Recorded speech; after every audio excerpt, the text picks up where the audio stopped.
Hagerman. Why don't you come forward from the Works Bakery Cafe, small business estate.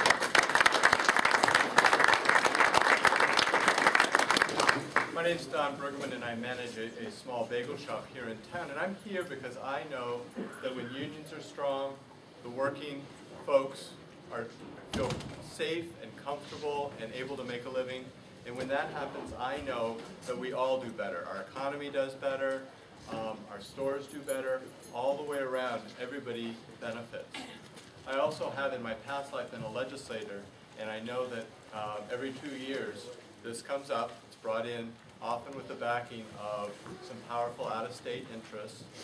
And it really is about paying your fair share.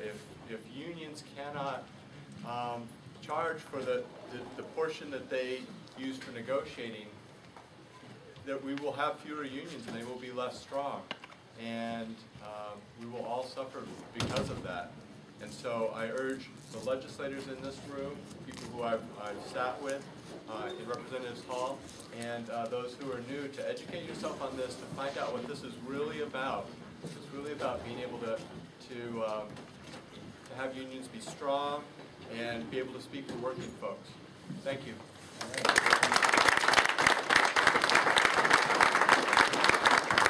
You know, many of you have experienced this weather that we're having, and some of you may have lost power, at least during this, maybe not this storm, but in past storms. And there are some people who are out there taking care not only your power, but your phone lines and other things in the state of New Hampshire to make sure that you have good services. I want to introduce Steve Soley from IBW 2320, who is a member of Fairpoint Line Workers.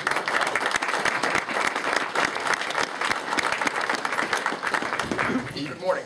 As you heard, I'm an IBEW member.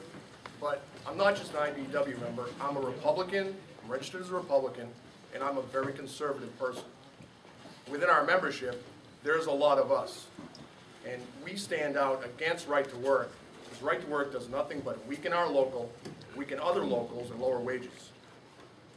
So when you hear that there are people out there opposed to right to work, understand that there is a large conservative group of us, Republicans out there, standing against right to work, talking to our legislators. They know that we vote, and we voted to bring them in this last session. So we support the opposition to right to work, and we will speak with our legislators. Thank you.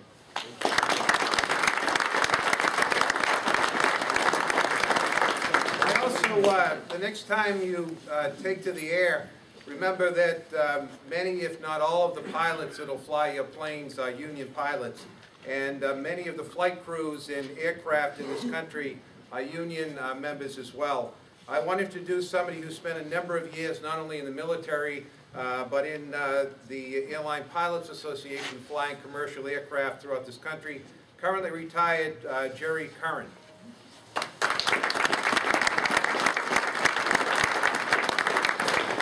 Hi, I'm Jerry Curran. I spent 30 years as a professional aviator. I started with 6 years as a Navy pilot, and I followed that with 25 years as a Delta pilot, and I was a member of the pilots union ALPA, the Airline Pilots Association. I finished my career as a 767 captain. ALPA's founders chose "Schedule with Safety" as their motto, and that theme remains central to the union's work today. Over its history, ALPA has been a part of nearly every significant safety improvement in the airline industry. The union has helped to make airline travel the safest mode of transportation in human history. The union's commitment to unbiased, fact-based evaluation of airline safety and security issues has won ALPA an unrivaled reputation for excellence throughout the airline industry. In spite of such a proud history, the Airline Pilots Association has been continually under assault by corporate CEOs to weaken and marginalize its membership. These are the same CEOs who fund efforts like HB 474 to weaken and bust unions. HB 474 isn't about workers' rights, it's about union busting. These are out-of-state special interests spending millions of dollars here in New Hampshire to make unions a thing of the past.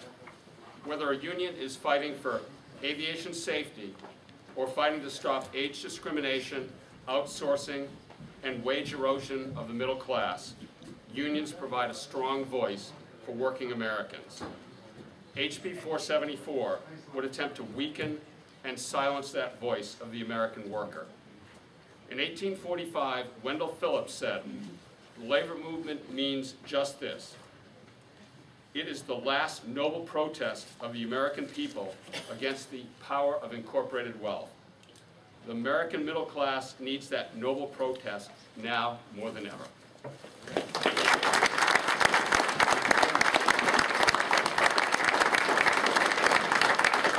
We have just two more people. I want to introduce Bill LeGrand, who is one of the members of the Painters IP, International Painters Union and Allied Trades. He is the New Hampshire rep, and he's going to read a letter from one of the contractors that they represent.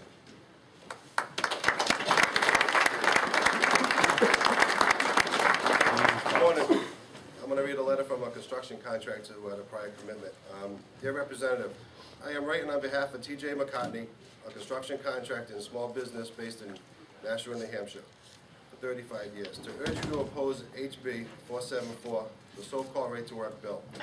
T.J. McCartney is a union contractor, and we employ New Hampshire residents who have the opportunity to work across our state as well as the rest of New England. Just 6 months ago, we negotiated a contract with our workers and their union, Painters and Allied Trades, District Council 35. As a New Hampshire business, we oppose any legislation that interferes or limits our ability to bargain with our workers, and we urge you to oppose the government interference in the collective bargaining process as well. In 2005, working with other contractors and Painters in District Council 35, we made a $4 million commitment to training young men and women in New Hampshire. Labor and management joined to build a state-of-the-art training facility in Brentwood that is operating today and training young New Hampshire residents for careers in the construction trades. The ability to fund and build the Brentwood facility came through the collective bargaining process and without government dictates. HB 474 threatens the future of this facility and those careers. New Hampshire small business owners work hard to build our companies and support our local communities. Businesses like T.J. McCartney are the key to growing our state's economy, and we believe it is vital to protect the right to bargain without government mandates, and especially without mandates being promoted from Virginia and not from Concord. New Hampshire has a lower unemployment rate, lower poverty rate, and higher hourly wages than states with laws similar to HB 474. It makes no sense to change New Hampshire's laws to reflect those of states whose economies are doing poorly and believe that local small business will benefit from that change. As a New Hampshire business, we urge you as a member of the Labor, Industrial, and Rehabilitative Service Committee to reject HB 474 and support collective bargaining free of government mandates. Sincerely, Tom Steves, Vice President.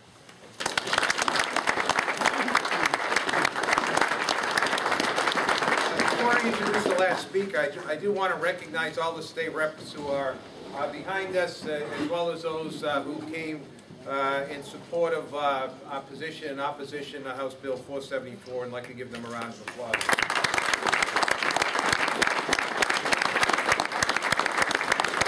Finally, let me introduce our final speaker. It's Linda Horan, who I've known for probably better than 30 years. She was a member of Fairpoint Communication, or what was known as Verizon, some years ago, or maybe New England Telephone before that.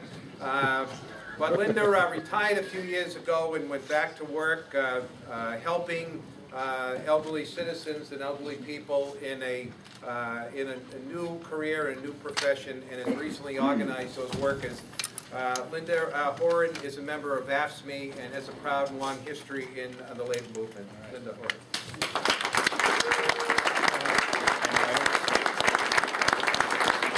Brothers and sisters, I suppose you wonder why I asked you all here today. I just want to say what Mark said. I'm retired from Verizon. I still hold my IVW card, will to the day I die, and now hold an AFSCME card. I was never involved with negotiations when I worked at Verizon, but now as the president of our AFSCME local, I am involved. And one of the reasons why I thought it was so important to organize is I did not realize what people who are not organized have to put up with. And when I saw what the workforce was, was happening to the workforce, I just kept saying over and over again, this wouldn't be happening if we had a union. This wouldn't be happening if we have a union. Well, now we have a union, and but we don't have a contract. We're in negotiations now. The IBW negotiated many, many contracts with a union security agreement in it. I don't know if we're going to be able to accomplish that. We're going to try. Do I want a union security agreement? Yes, I do. Are we going to get one? Well, that depends on both sides of the bargaining table. But goddamn it, give me the right to ask for it if I want it. I don't need the state to tell me what I can ask for in collective bargaining and what I can't.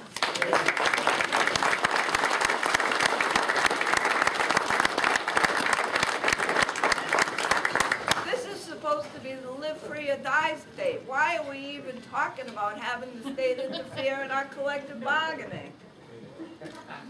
Thank you.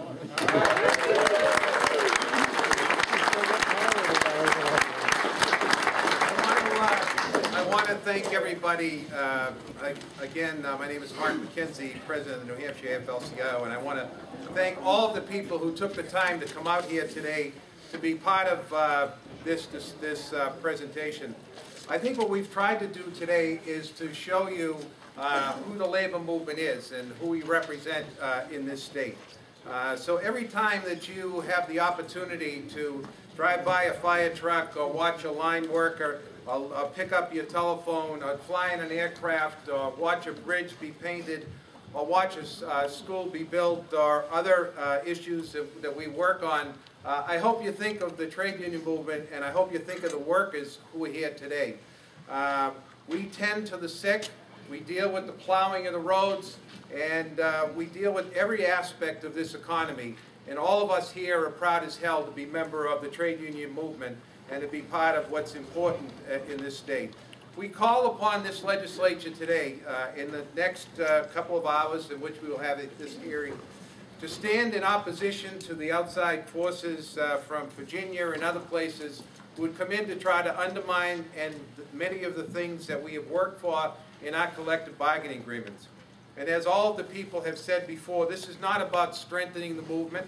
This is not about building the economy. This is not about making a better life for working men and women of the state of New Hampshire. The jig is up. We know what this is about. This is to weaken our ability to represent the working men and women of the state of New Hampshire. And we stand in straight, clear opposition to this legislation. So, brothers and sisters,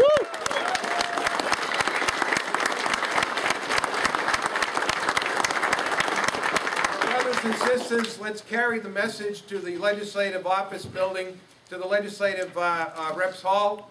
Let's tell them we've worked too long and too hard, fought too many battles, sweat and cried over the years to get what we have today, and we're not giving it up without a good fight, and we're not going to give it up in this legislature, and we're not going to give it up over the next couple of months. We will fight as hard as we can to hang on to what's important and what we have worked for and put in our collective bargaining agreement for years. Right to work, go home, go away, leave us in the state. We're doing fine. We don't need your help. Thank you very much.